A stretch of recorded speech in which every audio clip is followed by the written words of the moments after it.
Baik, halo teman-teman semua. Kami dari Universitas Katolik Indonesia Atmajaya akan mempresentasikan mengenai Konvensi Montreal tahun 1999 dalam rangka memenuhi ujian akhir dalam mata kuliah Perjanjian Internasional. Baik, untuk yang pertama, saya akan mempresentasikannya. Perkenalkan, nama saya Dina Devinda Permatasari. Boleh di next slide? Baik, yang pertama ada Convention for the Unification of Certain Rules for International Carriage by Air, atau bisa disebut juga sebagai Konvensi Montreal 1999. Konvensi Montreal 1999 merupakan instrumen hukum internasional yang mengatur tanggung jawab hukum bagi pengangkut dalam penerbangan internasional. Prinsip pertanggungjawaban hukum di dalam Konvensi Montreal 1999 adalah prinsip tanggung jawab hukum praduga bersalah. Sama halnya dengan prinsip pertanggungjawaban yang digunakan oleh Indonesia terhadap keterlambatan penumpang. Lalu, berdasarkan ketentuan pasal 1 Konvensi Montreal 1999 butir 1, yaitu konvensi ini berlaku terhadap seluruh pengangkutan internasional penumpang, bagasi atau kargo yang dilakukan oleh pesawat udara niaga. Konvensi ini berlaku terhadap pesawat udara yang melakukan kegiatan transportasi udara dan bukan niaga. Secara internasional, Konvensi Montreal 1999 telah menggantikan Konvensi Warsawa 1929. Dalam konteks perubahan tersebut, Indonesia menjawab tentang kebutuhan keselamatan penerbangan di Indonesia yang telah meratifikasi Konvensi Montreal tahun 1999 dalam produk hukum, yakni Peraturan Presiden Nomor 95 Tahun 2016. Namun, di dalam implementasinya memiliki celah kekurangan karena tataran pelaksanaannya hanya sebatas peraturan presiden di bawah peraturan yang berlaku sebelumnya, sehingga perlu dikaji lebih dalam. Hal penting lain adalah bahwa prinsip tanggung jawab yang dianut oleh Konvensi Montreal 1999 adalah prinsip tanggung jawab mutlak. Artinya, pengangkut bukan lagi dianggap bertanggung jawab, tapi pengangkut selalu harus bertanggung jawab atas kerugian yang diderita korban tanpa ada kemungkinan membebaskan diri kecuali korban turut bersalah. Pengangkut tidak bisa menghindar dari kewajibannya untuk bertanggung jawab terhadap kerugian yang terjadi, kecuali jika elemen yang membebaskannya dijelaskan secara spesifik dalam konvensi. Alasan bahwa kerugian tersebut tidak terjadi karena kesalahannya tidak dapat digunakan sebagai alasan untuk melepaskan tanggung jawab pengangkut. Next slide.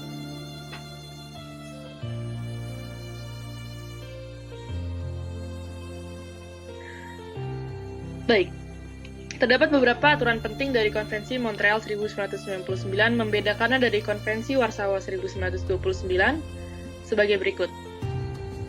Yang pertama, Konvensi Montreal 1999 menerapkan prinsip tanggung jawab mutlak yang berarti bahwa pengangkut selalu bertanggung jawab atas resiko yang dialami oleh penumpang di dalam pesawat udara tanpa kemungkinan untuk membuktikan bahwa pengangkut tidak bersalah. Yang kedua, dokumen angkutan dapat dikeluarkan dalam bentuk tiket elektronik yang lebih sederhana dan mudah bagi pengguna jasa angkutan daripada tiket kertas. Yang ketiga, Konvensi Montreal 1999 meningkatkan jumlah kompensasi sehingga 113.000 special drawing rights untuk penumpang yang meninggal dunia yang terdapat pada pasal 21, dan jumlah ini akan ditinjau setiap 5 tahun sekali. Dan yang terakhir, penumpang memiliki hak untuk memilih hukum nasional mereka dalam mengajukan klaim. Baik, selanjutnya akan dilanjutkan oleh rekan saya.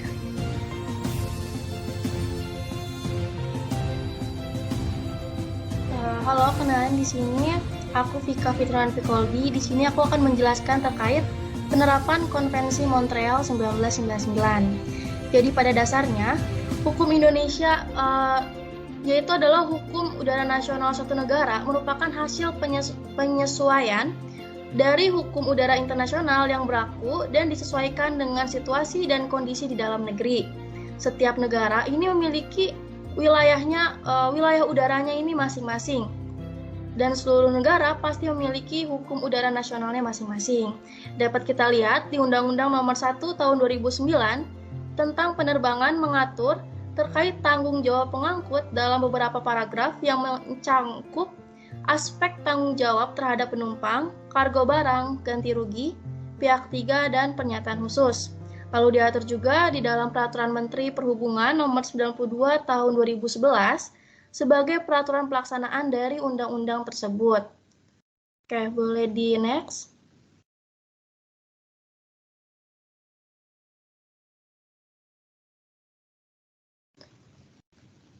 Jadi Indonesia ini telah meratifikasi Konvensi Montreal dan diadopsi dalam Peraturan Nasional Indonesia melalui Peraturan Presiden RI Nomor 95 Tahun 2016 tentang pengesahan unifikasi aturan-aturan tertentu tentang angkutan udara internasional, dan peraturan tersebut berlaku sejak 23 November 2016.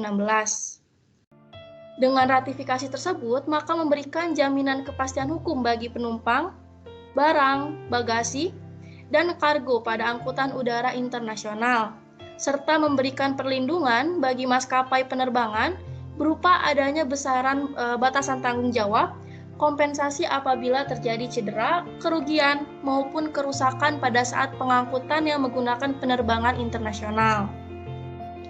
Sebelum Indonesia meratifikasi konvensi ini, Indonesia sendiri telah memiliki hukum tanggung jawab pengangkut untuk penerbangan nasional, yaitu pada Peraturan Menteri Perhubungan Nomor 77 Tahun 2011 tentang pertanggungjawaban pengangkut udara. Boleh di next?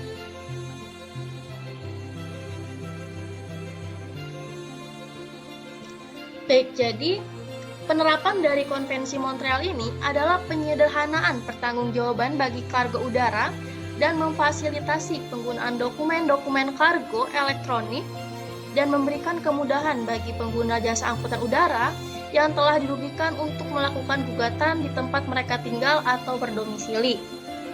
Lalu kendala yang muncul dalam praktek ke depan terkait ganti rugi yang diatur di dalam Konvensi Montreal tahun 1999 ini adalah masalah penerapan yurisdiksi yang berbeda dengan Undang-Undang Nomor 1 Tahun 2009 tentang penerbangan, di mana dalam perspektif hukum nasional terdapat pertentangan antara peraturan-peraturan yang berlaku disebabkan oleh kedudukan Undang-Undang Nomor 1 Tahun 2009 tentang penerbangan ini lebih tinggi dibandingkan dengan Peraturan Presiden tentang pengesahan Konvensi Montreal 1919 yang diatur dalam Peraturan Presiden Indonesia Nomor 95 Tahun 2011. Boleh di next?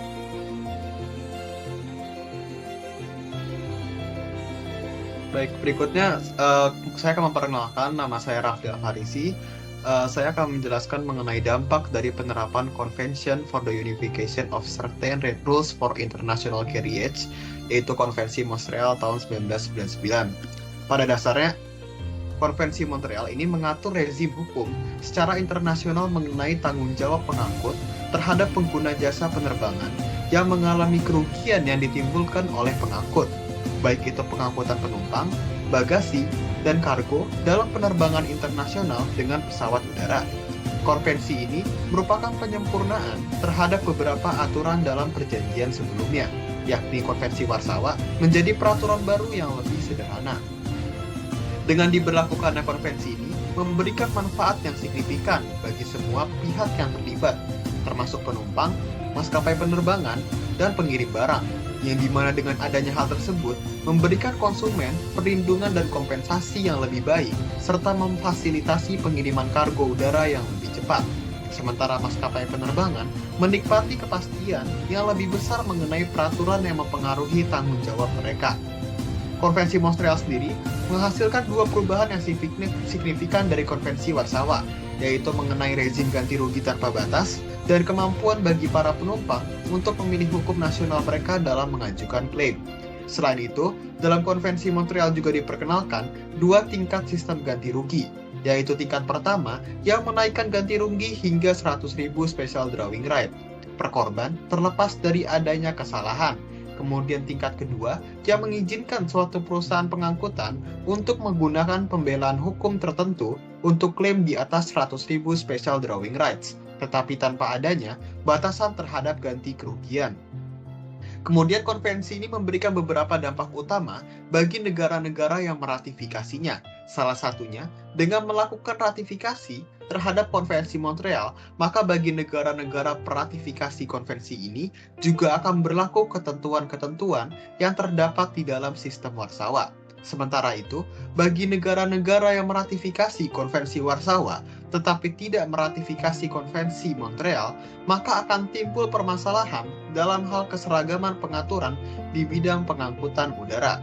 Selain itu, pihak yang dirugikan dapat mengajukan klaim ganti rugi bagi pengangkutan penumpang, bagasi, dan kargo yang diangkut dengan menggunakan penerbangan internasional. Apabila terjadi cedera, kerugian, atau kerusakan pada saat pengangkutan tersebut. Berikut akan dijelaskan oleh teman saya.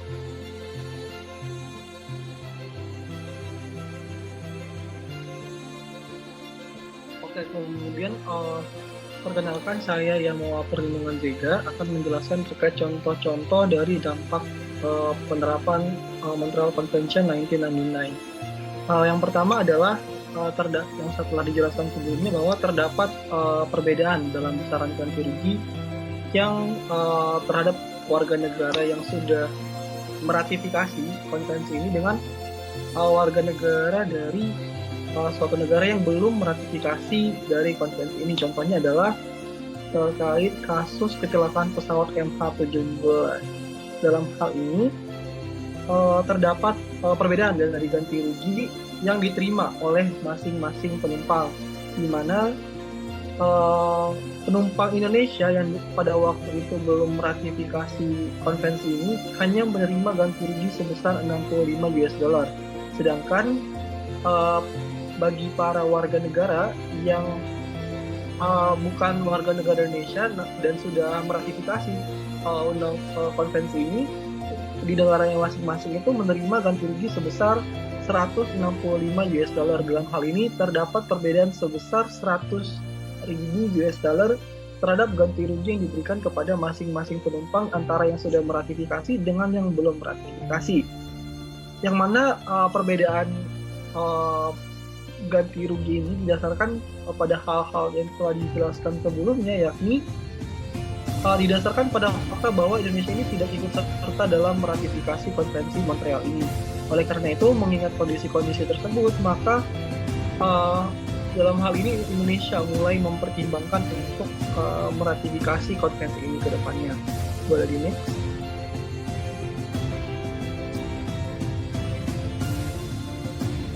Baik, selanjutnya ada contoh-contoh dari dampak-dampak lain yang mungkin bisa terjadi dikarenakan dalam hal meratifikasi ini di Indonesia itu hanya dilakukan diratifikasi menjadi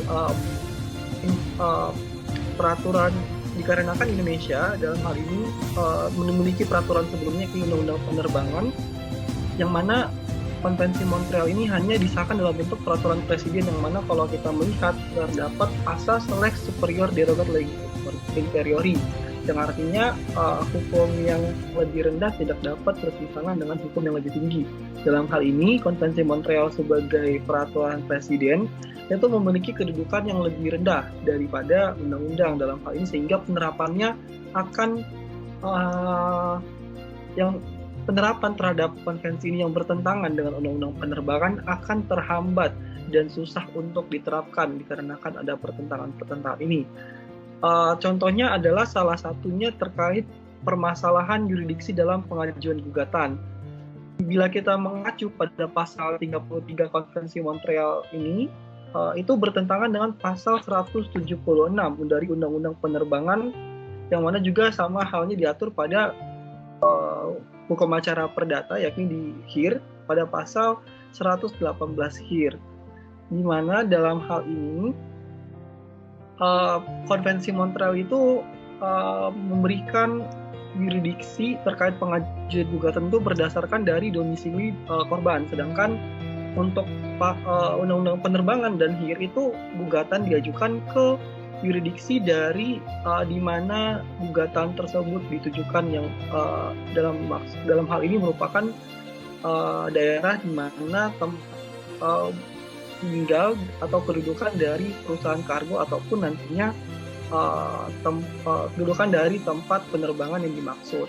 Kemudian selain dari yang sudah kami tuangkan dalam PPT, terdapat contoh-contoh lain, yakni dengan penggunaan dokumen-dokumen elektronik terkait kargo, yang mana dalam hal ini akan mempermudah nantinya dalam untuk mencegah terjadinya kerusakan pada dokumen-dokumen kargo dan lain sebagainya, dan hal ini tentu saja sangat menguntungkan bagi Indonesia. Selanjutnya akan dijelaskan oleh rekan saya.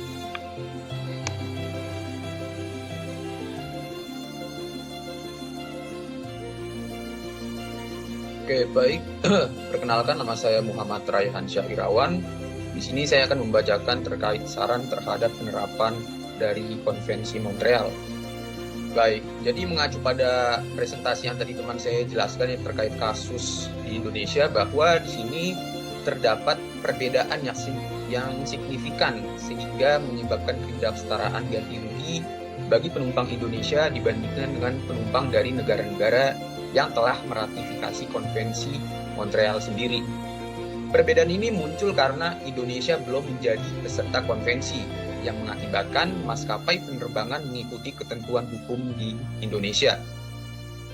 Lalu, di sini juga perlu diperhatikan bahwa terdapat hal-hal yang penting yang perlu diperhatikan dalam Konvensi Montreal sendiri, di mana ini terkait tanggung jawab dalam kasus keterlambatan dalam pengangkutan internasional melalui udara.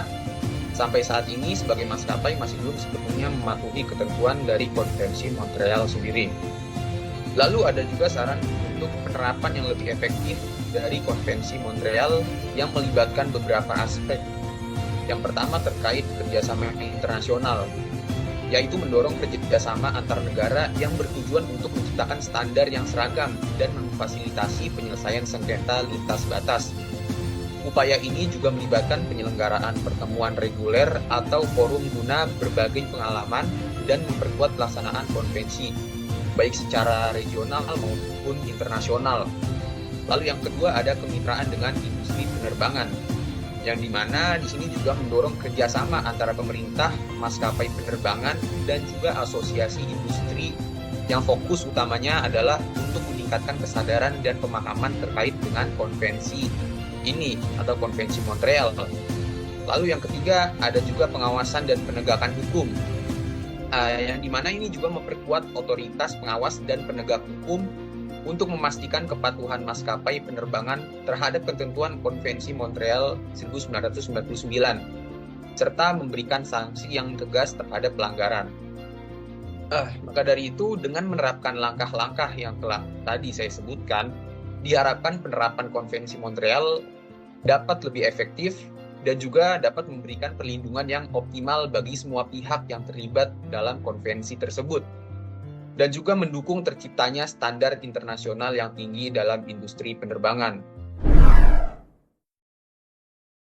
Baik, sekian dari kelompok kami. Terima kasih.